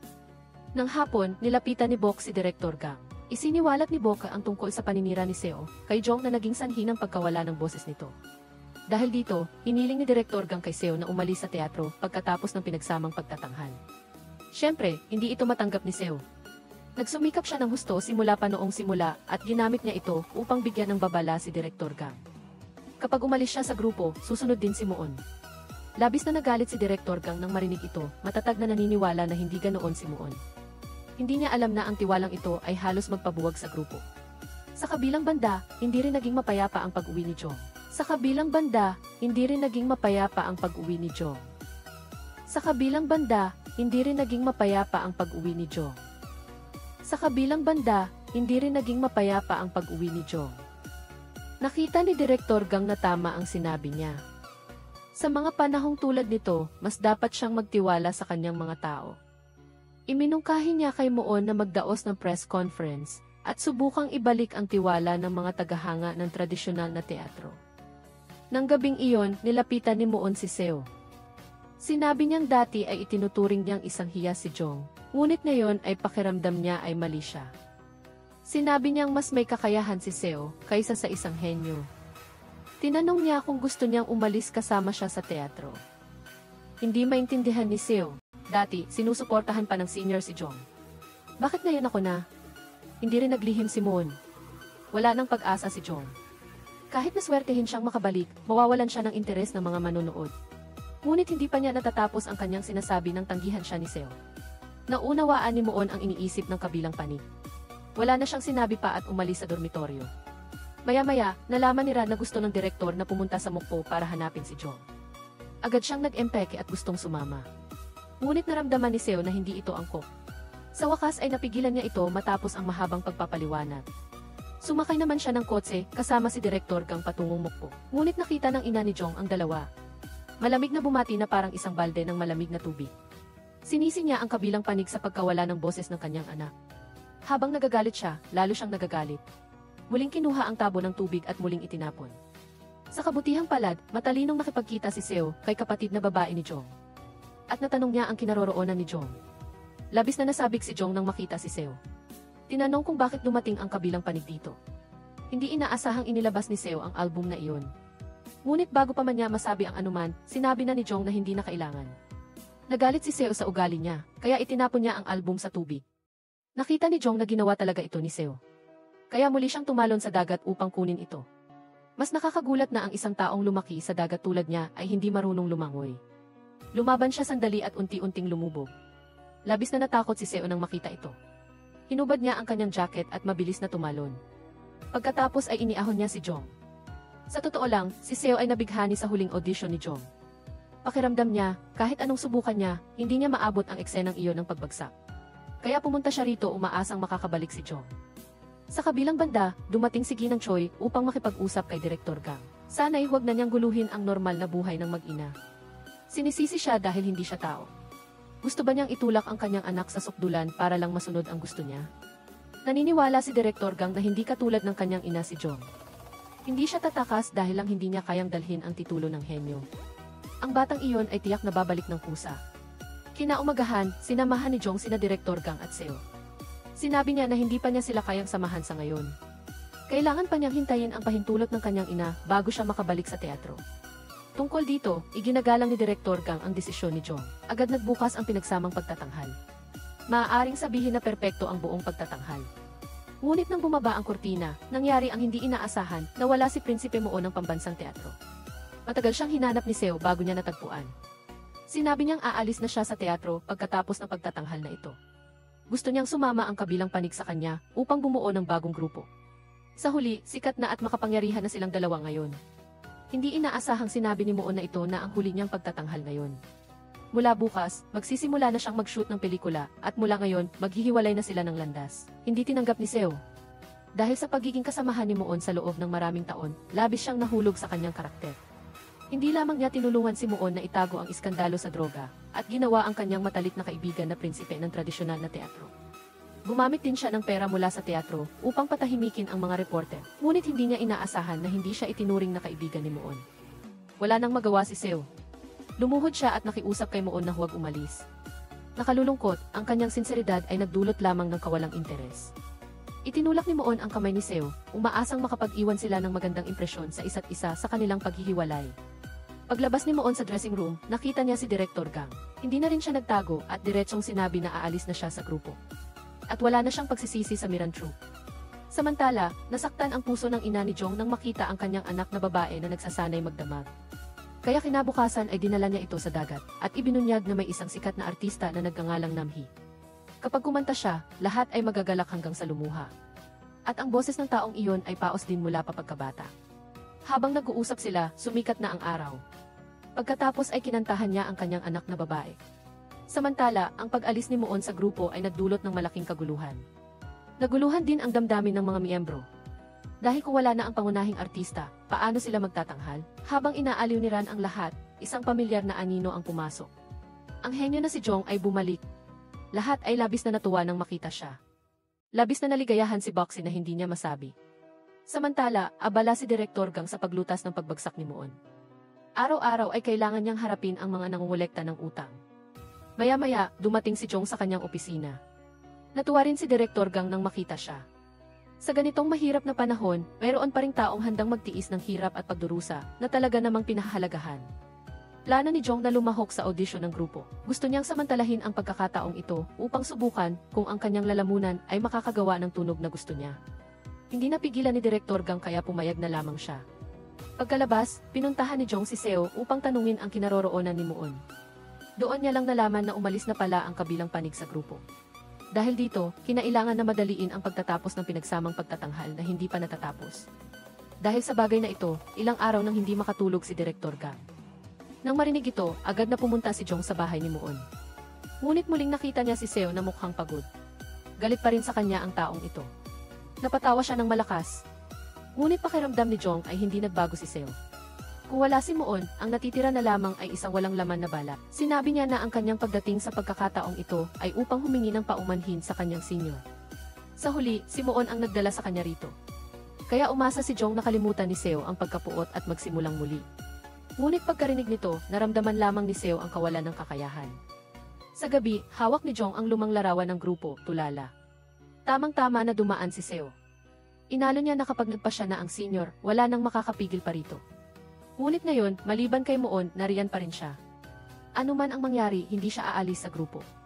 Mula ngayon, papalitan nila ang papel ni Moon at Seo. Ngunit alam ng lahat kung ano ang nangyari kay Jong. Nag-alala siyang hindi niya matatapos ang isang buong palabas. Pagkatapos ay nakatanggap si Direktor Gang ng magandang balita. Sa mga unang araw ng pagkakatatag, mayroong isang miyembro ang grupo na nagngangalang Min pumayag siyang pondohan ang paggawa ng script. Nang gabing iyon ay agad niyang inimbitahan ang kabilang panig para pag-usapan ang mga detalye. Hindi inaasahang walang interes si Min sa script. Tinanong niya si Direktor Gang kung naaalala pa nito kung paano niya sinaktan ang kanyang pagkatao noon. Lumalabas na noon ay pinatalsik si Min ni Direktor Gang. Tahimik siyang nagtiis at naging kalaguyo ng isang matandang lalaki. Diretsong sinabi ni Min na matagal siyang nagtiis para makaganti. Handa siyang gumastos ng malaking halaga upang bilhin ang kasalukuyang lupa ng Mirantrope. Hindi pumayag si Direktor Gang. Nang gabing iyon, pagdating niya sa gate ng grupo, nakita niya ang dalawang miyembro na umalis sa grupo. Sa kasalukuyang sitwasyon, hindi niya mapipigilan ang mga tao na maghanap ng sarili nilang paraan upang makalabas. Kaya hindi niya sila pinahirapan at pinayagan silang umalis. Ngunit dahil sa labis na pagtatrabaho at labis na pagkabigla, nawala ng malay si Direktor Gang. Sa oras na ito, lahat ng miyembro ng grupo ay labis na nagulantang. Nagtatalo kung babagsak ba ang Mirantrope o hindi. Bukod pa rito, hindi rin sila nag-atubiling sabihin na dapat silang umalis ng maaga. Sinasabi na tanging ang mga hangal lamang ang mananatili. Lalo namang nagalit si Boxy nang marinig ito, pakiramdam niya kung gusto nilang umalis, tahimik na lang silang umalis. Bakit kailangan pangguluhin ang isip ng iba? Ngayon ay nag-aalala na at hindi na mapakali. Naramdaman ng dalawang nasa harapan ang pagkapahiya. Tumayo at hinawakan ang buhok ni Boxy, biglang naging magulo ang sitwasyon. Masasabing napakalakas din ang tatlong magkakapatid na Seul, binugbog nila ang dalawa hanggang sa mawalan ng malay. Sa sandaling ito, narinig ni Jong ang ingay at lumapit. Kinailangan niyang gamitin ang lahat ng kanyang lakas para paghiwalayin ang dalawang panig. Ginamit ito ng mga tao bilang dahilan upang agad na umalis sa grupo. Ngunit sa kaguluhang ito, ang pinakamahalaga pa rin kay Jong ay ang kanyang matalik na kaibigan na si Ran. Hindi niya maintindihan kung bakit sila nag-away kanina, ngunit tumakas siya. Pakiramdam niya ay gusto niyang tumakas. Sinabi niya na hindi niya gustong humingi ng paumanhin si Ran. Ngunit ang mga salitang malapit ng bigkasin ay nagpa siya na huwag nang sabihin pa. Walang magawang nagtanong kung hindi ba sila magkaibigan. Hindi pa ba nila nakalimutan ang kanilang mga pangako? Kinaumagahan, hindi na marami ang natira. Wala silang ganang magsanay ng mga pangunahing kasanayan. Naramdaman ni Jong na hindi ito tama. Kaya buong pagpapasya siyang tumayo at naglakad papunta sa gitna. Iminungkahi na idaos pa rin ang pagsusulit sa pagpasok bukas tulad ng nakaplano. Ngunit ngayon ay wala na ang direktor at ang mga hurado. Sino ang magbibigay ng marka sa oras na iyon? Naisip niya na ang pagkanta sa kalye, ang palakpak ng mga dumadaan ay ang pinakamahusay na feedback. Ngunit muling lumitaw ang problema. Ang ibig bang sabihin, kung may 10 taong pumalakpak, pasado na? May nagsabi na masyadong walang saysay ang ganoong paghusga. Sa sandaling ito, iminungkahi niyang na siya ang maging pamantayan. Bukas ay magtatanghal din siya sa kalye. Kung maraming manonood si Jong, papayagan siyang pumasok sa grupo. Kung hindi, wag na siyang umasa pang makapasok sa Miranthrope. Pagkarinig nito, muling nagkaroon ng interes ang lahat. Naunawaan ni Jong ang intensyon ni Yang. Gusto niya siyang pasiglahin. Kaya masaya siyang pumayag. Pinili ni Yang ang lugar ng pagtatanghal sa Changseo. Bukod pa rito, lumabas na rin siya sa mga pangkalahatang pagtatanghal at medyo sikat na. Kaya maraming tao ang dumating upang manood noong araw na iyon. Samantala, si Direktor Gang ay nasa bingit ng pagbagsak. Maaaring mabaliw anumang oras. Patuloy niyang iniisip kung saan siya nagkamali. Dapat ba niyang suportahan si Moon na magdrama ng mas maaga? O hindi niya dapat ipilit ang pinagsamang pagtatanghal? O marahil ay dapat niyang sundin ang payo ni Ran?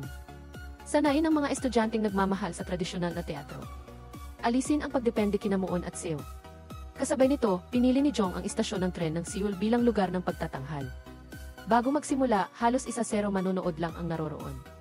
Kahit na mapagkumbaba siyang bumati sa lahat. Umaasa na suportahan siya ng lahat. Ngunit ang kanyang paos na boses ay nawalan sila ng interes. Sinabi nilang ganoon lang talaga ang anak ni Gong, ngunit hindi pinansin ni Jong. At inayos pa ang kanyang sarili sa pinakamahusay na kondisyon. Lumabas na bago pumayag ang kanyang ina na bumalik siya sa grupo, nagtanong ito. Ano ang gagamitin niya upang punan ang kanyang paos na boses? Nag-isip sandali si Jong.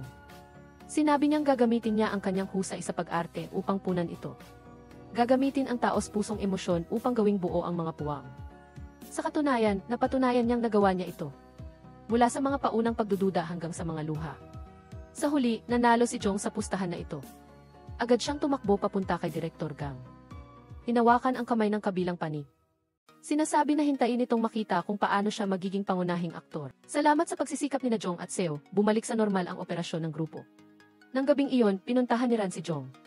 Ipinaliwanag niya na ang dahilan ng pagpili kay Seo sa simula ay dahil sa takot na ang kanyang mga pagkukulang ay makaapekto kay Jong. Dito, nalutas ang kanilang hindi pagkakaunawaan. Sa katunayan, hindi kailanman sinisi ni Jong si Ran.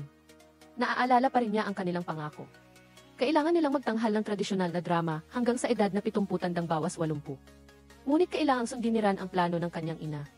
Magpakasal sa isang mayamang ikalawang henerasyon na pinili ng pamilya. Dahil sa ganoong paraan lamang magkakaroon siya ng pera para sa bayarin sa ospital ng kanyang kapatid. Nang gabing iyon ay hiniling niya kay Jong na magtanghal ng isang maikling dula kasama niya. Sa dulang iyon, sinabi ng karakter ni Ran sa kabilang panig na hanapin siya. Magpakailanman niya itong hihintayin. Sa totoo lang, ginamit lang ni Ran ang dula para sabihin ang kanyang nararamdaman. Kinaumagahan, inihayag niya ang kanyang desisyon na umalis sa grupo. Bago siya umalis, pinigilan siya ni Jong.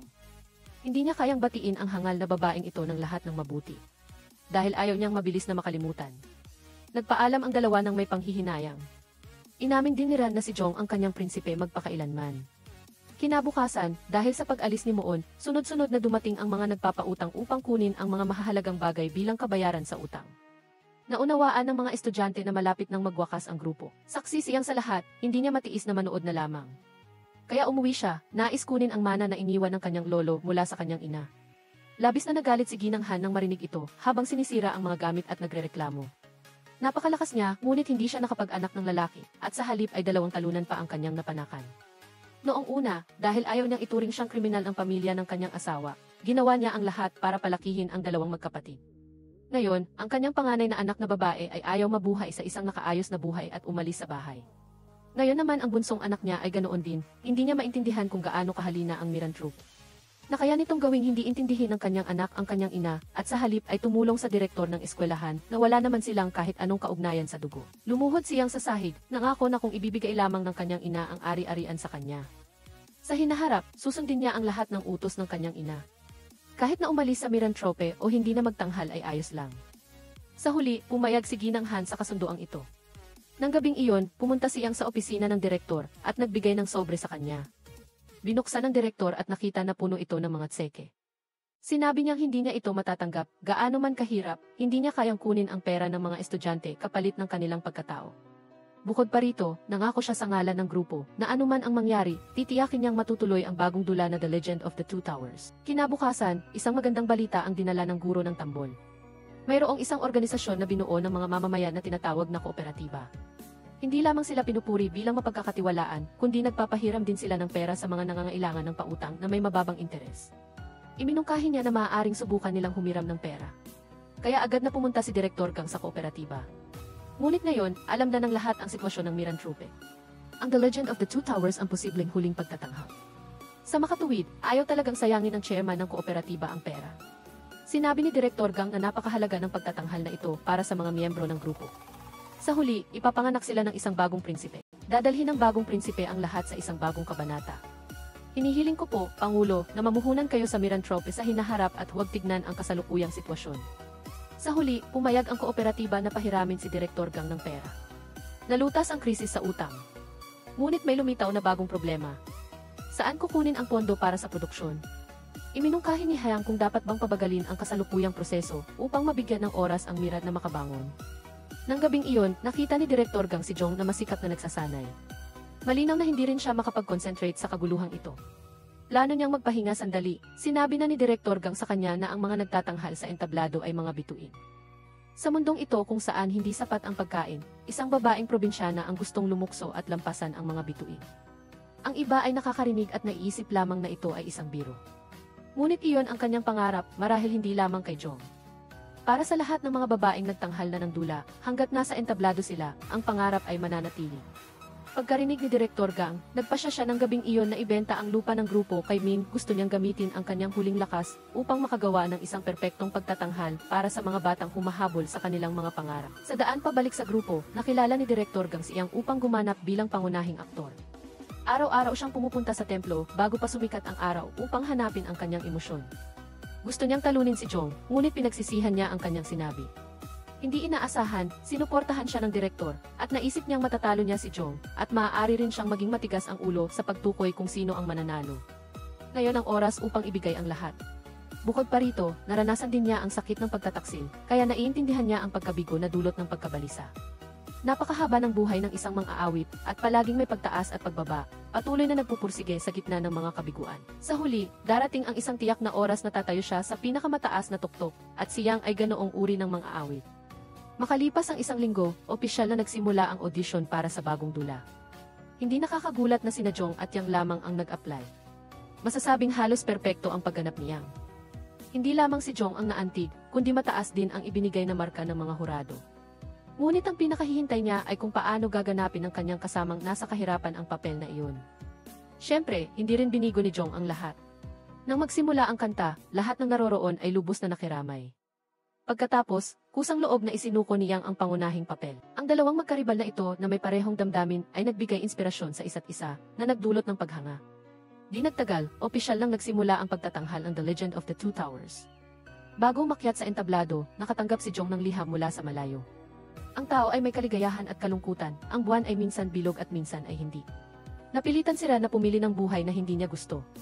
Ngunit tutulungan siya ni Jong na matupad ang pangarap na iyon.